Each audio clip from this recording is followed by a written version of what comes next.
Huling tanong, Pastor. Puso.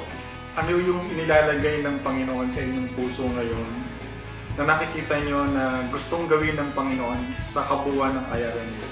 Ano yung vision na binibigay sa inyo ng Panginoon para sa church sa mga darating panahon? Ako ay very positive na sa pamamagitan ng ng sama-samang pagtutulungan ng mga kapatiran ng buong IRM UAE members ay magkakaroon ng mas malaking opportunity para tumuwang ang IRM UAE sa pangailangang nasyonal. Tinitingnan ko na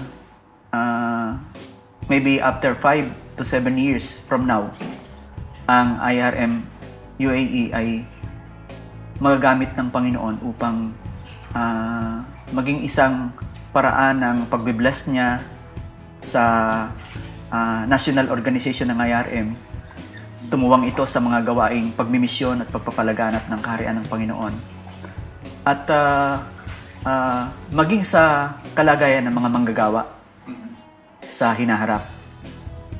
I am looking forward and I know na kasama ko ang buong kapatiran doon sa pasanin na maiangat ang kalagayan ng maraming mga manggagawa, maging ng ministry ng IRM sa buong kalaganapan ng Pilipinas o kaya maging sa abroad.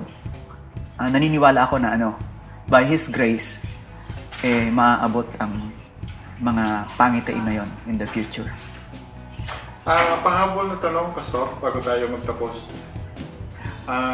Yung church, alam natin, collective effort, pero napakalaki pa rin ng influence ng leadership ng pastor. Medyo personal to. Nakaharap kayo sa salamin. Ano yung gusto niyong sabihin kay Rolly Alvaro?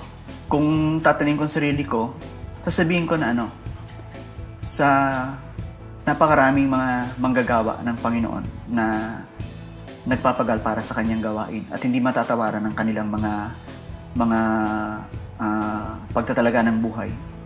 Isa ako sa naging mapalad dahil binigyan ako ng opportunity upang makapag-minister hindi lamang sa Pilipinas kundi sa ibang bansa. Alam ko na yung aking kakayahang intelektual ay limited, pero binigyan pa rin ako ng Diyos ng pagkakataon. So, hindi ko sasayangin yung mga opportunity na ibinibigay sa akin ng Panginoon. Ibibigay ko ang lahat ng aking magagawa upang mapalaganap at maisulong pa ang kaharian ng Panginoon at mapatatag, di lamang sa UAE, kundi kung saang lugar pa ako tatawagin ng Panginoon.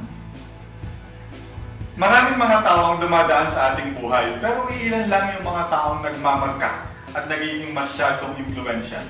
Kapasalamat tayo sa Panginoon sapagkat minsan sa ating mga buhay ay dumating ang Pastor Rolly Alvaro, isang napakalaking instrumento ng biyaya at pagliligtas ng mundo.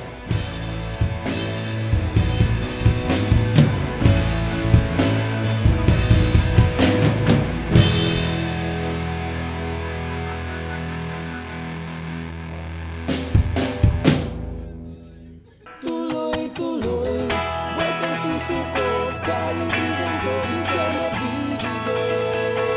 Kung may pagsubok lang,